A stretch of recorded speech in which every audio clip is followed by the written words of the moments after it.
Hey everybody, Backpacker Luke here, and today we're going to be talking about the difference between waterproofing and water resistance in outdoor gear mostly, but I'm going to be using jackets kind of as an example because to me it's like the simplest, easiest way to sort of distinguish the differences. I'm actually going to show you some practical demonstrations on the difference between them, and I'm going to give you one really nice tip at the end of the video for the one thing that I always look for in any jacket or outdoor gear that calls itself waterproof instead of water resistance. There's like one thing that I always look for, and if it doesn't have that thing, then I do not buy it. So stick around to the end of the video for that, but for now, let's just get right into it.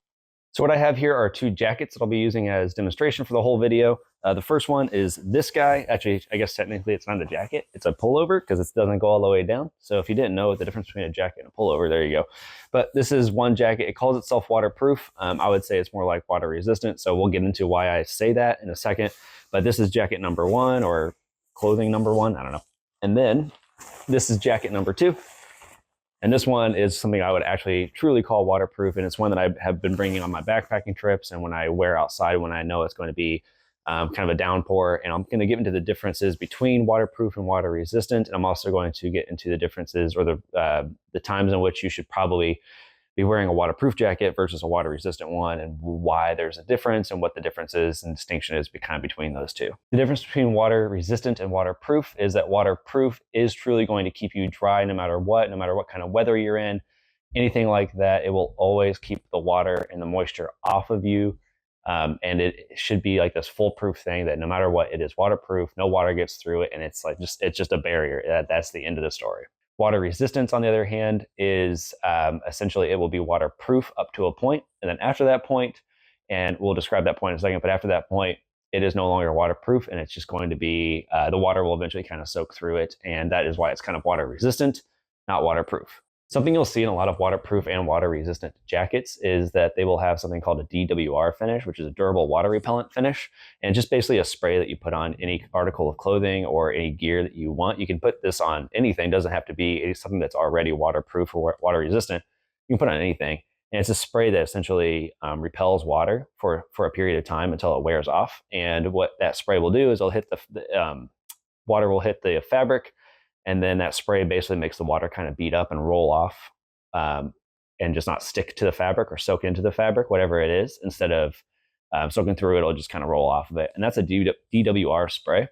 And what a lot of water resistant gear depends on is that spray. So when that spray starts to wear off, once you've used it for a while, or especially if you've washed that garment or that piece of gear a couple of times, it'll start wearing off that DWR, and you'll no longer have a water resistant piece of gear at all. You'll just have the only water resistance it has is whatever the fabric is made out of. That's a big distinction between water resistant and waterproof. Is water resistance relies a lot on this spray to keep it repelling water, whereas waterproof relies on a liner that's actually sewn into the gear that is permanent and will not let water through. So hopefully, as you can see, I am wearing the water resistant jacket that I was talking about earlier right now. It's a quarter zip, comes down to just below the waist, which for waterproof and water resistant jackets, anything that's going to be in the weather and the elements, I would like it to go down a little bit further.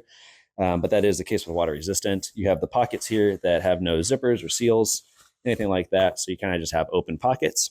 And then it comes up to just below my chin. And the big thing is you have the hood here. Watch me struggle.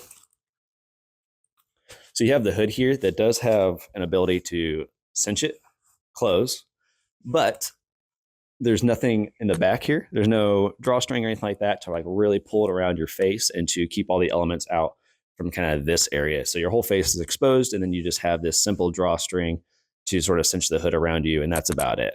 So with this kind of jacket, what I would use it for would be in kind of like damp, foggy, misty, very light rain sort of weather where you're not going to have any kind of wind that's really hitting you. It's just sort of a damp environment, but it's not going to keep you dry in a rainstorm or especially a hurricane or anything like that. All right, so now I'm wearing the waterproof jacket.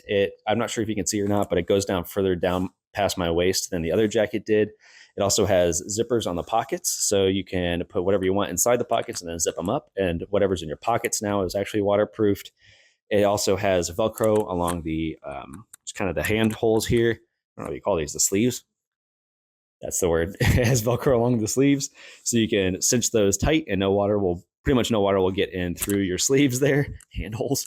Um, and then the big one, two of the other big things is that it actually comes up further. So you can see it doesn't come up to my chin. It comes up past my chin. And when I put the hood on, you'll really see in just a second what I'm talking about with how much better this is at protecting your face even from the elements in the water.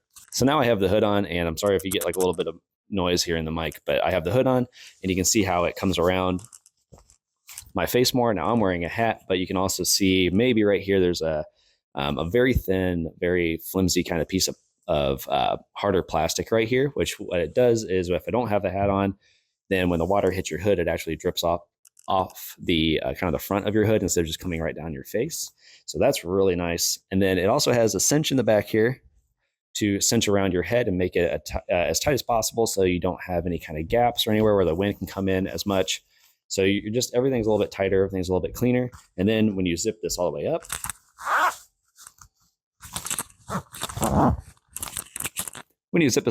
you can see, there you go.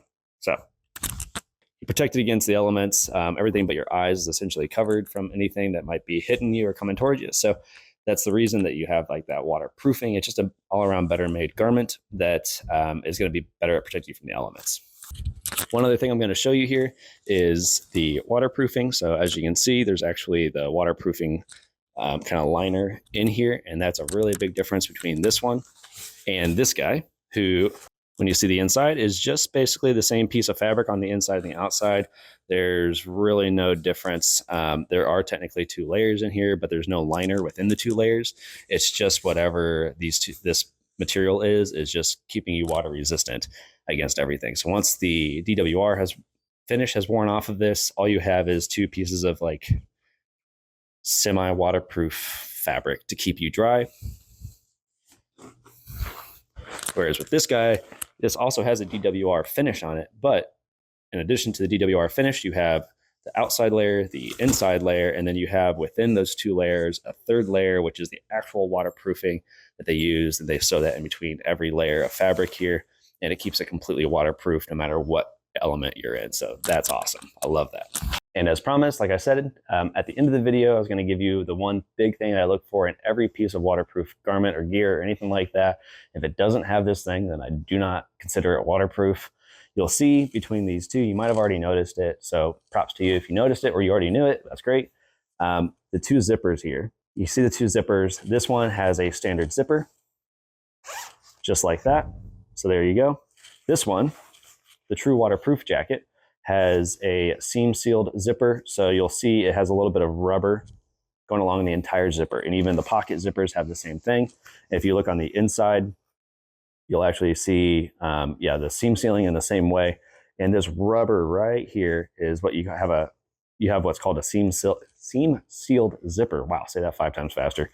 A seam sealed zipper, and that rubber actually kind of fits between the zippers and makes this truly, truly waterproof. So you can even have gale force winds hit this and the water is not going to get through that zipper. Whereas on the water resistant jacket and even a lot of waterproof jackets, they'll say, yes, the jacket is completely waterproof. What they mean is that the liner is completely waterproof and the fabric is completely waterproof, but the zippers are not. So if you ever see a waterproof jacket that does not have seam sealed zippers, just know that yes, the fabric is waterproof, but as soon as you get into high winds that are pushing water and rain up against you, your zipper will start to show leaks, and I've seen it so many times with people who have waterproof jackets, is they're completely dry, and then they unzip their jacket, and you can see this wet mark right down their jacket, where their zipper was on their jacket all the way down, because they actually don't have waterproof zippers, or they have stuff in their pockets, and they go, oh, cool, it's waterproof, they zip it up. When they unzip it, it's kind of damp inside. It's kind of wet because some of that moisture has gotten through the zipper. And that's always a weak spot in waterproof gear and garments, is if you don't have a seam sealed zipper, you will get moisture going through there. And in some cases, it actually just kind of goes through there really hard, and it makes it legitimately wet inside of wherever is inside there. So make sure every waterproof garment you have, if you want it to be truly waterproof and completely waterproof, has a seam sealed zipper there, and look for that. And that's the mark of a really good waterproof piece of gear. So I hope that's been helpful for you. If you enjoy this kind of video, make sure to like the video, subscribe to the channel, and I'll see you in the next one. Thanks.